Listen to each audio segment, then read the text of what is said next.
प्रिय विद्यार्थियों, नमस्कार।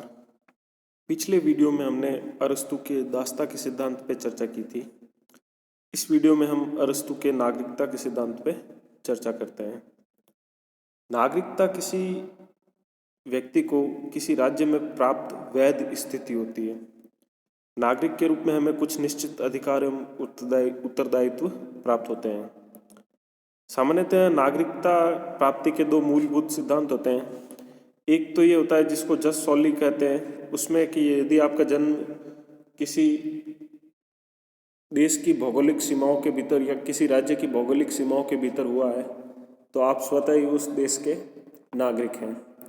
दूसरा ये होता है कि आपके माता पिता जिस राज्य के नागरिक हैं, यदि आपका जन्म उस राज्य की भौगोलिक सीमाओं के भीतर होता है तब भी आप उस राज्य के नागरिक होंगे, और यदि उस राज्य की भौगोलिक सीमाओं के बाहर भी आपका जन्म होता है तो भी आपके माता पिता की नागरिकता के आधार पर आपको उस राज्य की नागरिकता प्राप्त होगी। अरस्तु इन दोनों सिद्धांतों को मान्यता देते हैं, परंतु साथ में एक और जो है अर्थ वे जोड़ते हैं, वह है नगर राज्य के मामलों में सक्रिय भागीदारी निभाना। अर्थात वे सक्रिय नागरिकता या उत्तरदायित्वपूर्ण नागरिकता के सिद्धांत के समर्थक हैं। वह नागरिकता को उत्तरदायित्व या कर्तव्यों के रूप में अधिक महत्वपूर्ण मानते हैं। वह निम्नलिखित लोगों को नागरिकता से बाहर करते हैं। सर्वप्रथम बच्चे, क्योंकि बच्चे अवयस्क होते हैं और साथ ही उनमें अपरिपक्वता होती है, वे राज्य के मामलों को भलीभांति समझ नहीं सकते, इसलिए भी अरस्तु द्वारा बच्चों को नागरिकता प्रदान नहीं की जाती। जो दूसरा अन्य वर्ग है वह जिसको वे नागरिकता नहीं देते, वह है वृद्ध जनों का वर्ग।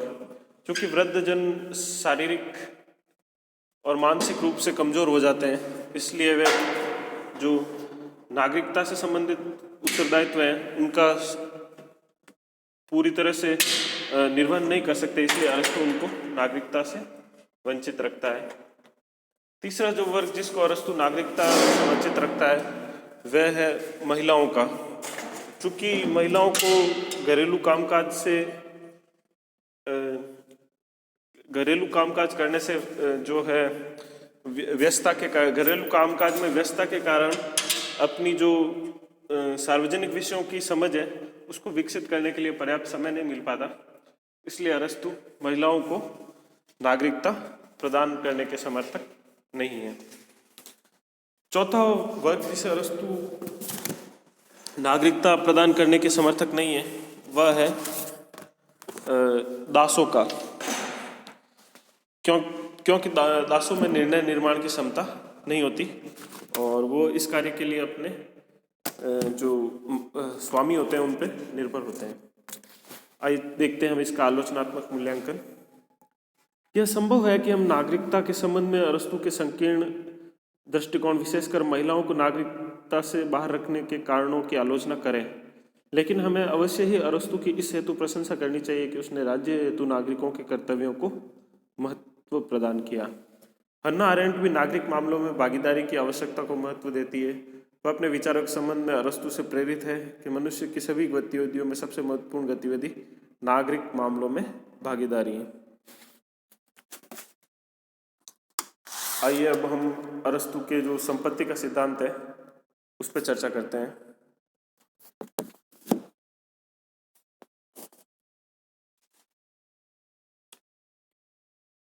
प्लेटो की संपत्ति के साम्यवाद की आलोचना के क्रम में अरस्तु ने अपने विचार व्यक्त किए थे।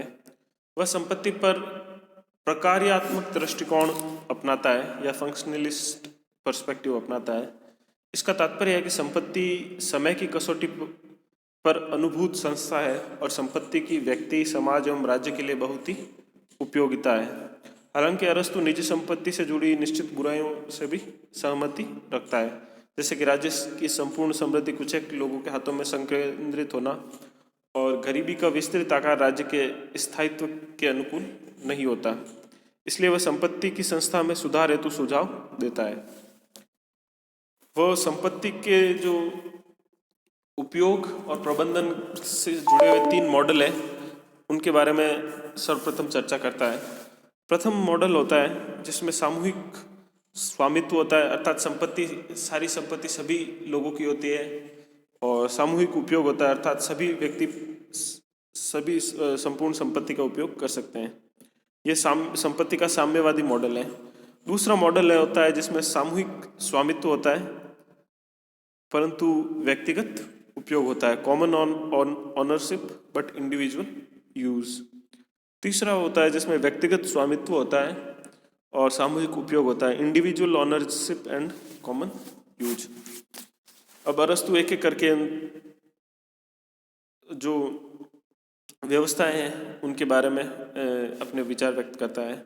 अरस्तु जो प्रथम व्यवस्था है यानी सामूहिक स्वामित्व और सामूहिक उपयोग, इसको 2 आधारों पर नकारता है। एक तो सभी की संपत्ति किसी का दायित्व नहीं होती, इसलिए ऐसी स्थिति में संपत्ति की देखभाल करना मुश्किल हो जाता है,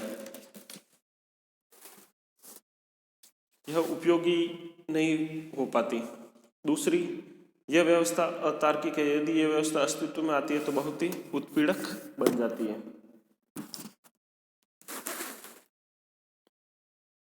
अरस्तु जो तीसरी व्यवस्था है अर्थात व्यक्तिगत स्वामित्व और सामूहिक उपभोग, उसके समर्थक है, और उसके समर्थन में अरस्तु निम्न तर्क देते हैं। एक तो ये अधिक उत्पादक होती है, कुशल होती है, दक्ष होती है।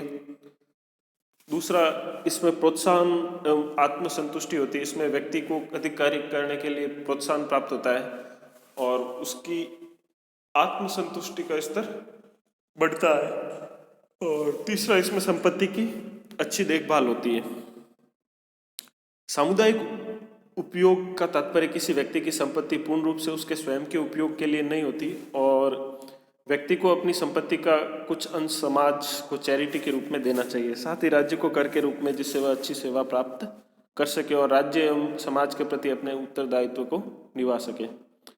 आखिरकार व्यक्ति प्रकृति से सामाजिक एवं राजनीतिक होता है। अरस्तु के द्वारा संपत्ति का समर्थन किया जाता है कि यह वह स्थान होता है जहाँ व्यक्ति अपने श्रम का उपयोग करता है।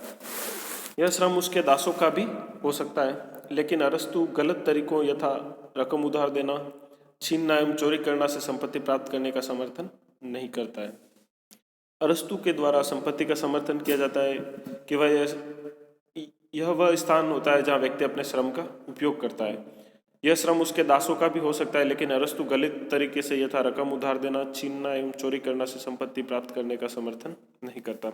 अर्थात अरस्तु सीमित मात्रा में संपत्ति के अधिकार का समर्थन करता है, साथ ही वह जो निषिद्ध प्रकार है उनसे संपत्ति अर्जित करने के खिलाफ है।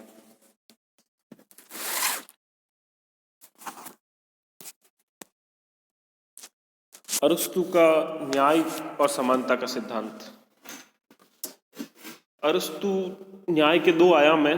अरस्तु न्याय के 2 आयाम बताते हैं, वितरणात्मक न्याय और परिहारात्मक न्याय, डिस्ट्रीब्यूटिव जस्टिस एंड रेक्टिफिकेटरी जस्टिस। वितरणात्मक न्याय ये विधायिका और विधायन का विषय है और परिहारात्मक न्याय रेक्टिफिकेटरी जस्टिस न्यायपालिका द्वारा शासित होता है। वह अनुपातिक सिद्धांत प्रस्तुत करता है जिसके अनुसार अलग अलग व्यक्तियों को पुरस्कार एवं अन्य वस्तुएं समाज के लिए किए गए उनके योगदान के अनुरूप प्राप्त होना चाहिए। समांतर रूप से परिहारात्मक न्याय भी अनुपातिक सिद्धांत के अनुसार ही है।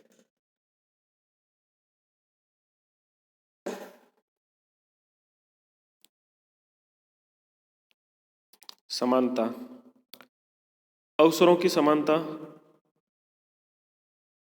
इक्वालिटी ऑफ अपॉर्चुनिटी, ये उदारवादी सिद्धांत का पार्ट है, और परिणाम की समानता, इक्वालिटी ऑफ आउटकम, ये समाजवादी सिद्धांत है।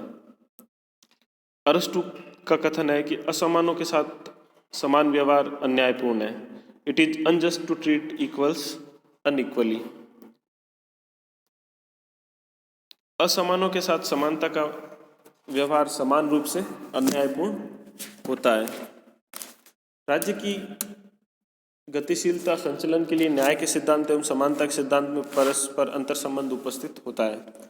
यह बहुत महत्वपूर्ण है कि लोग यह विश्वास करें कि राजनीतिक व्यवस्था स्वच्छ एवं न्यायपूर्ण है वह न्याय एवं निष्पक्षता के दो सिद्धांत देता है। समान के साथ समान व्यवहार, यदि राज्य समान के साथ असमान व्यवहार करता है तथा किसी एक को प्राथमिकता देता है तब अन्य व्यक्तियों में अन्याय की भावना विकसित हो सकती है।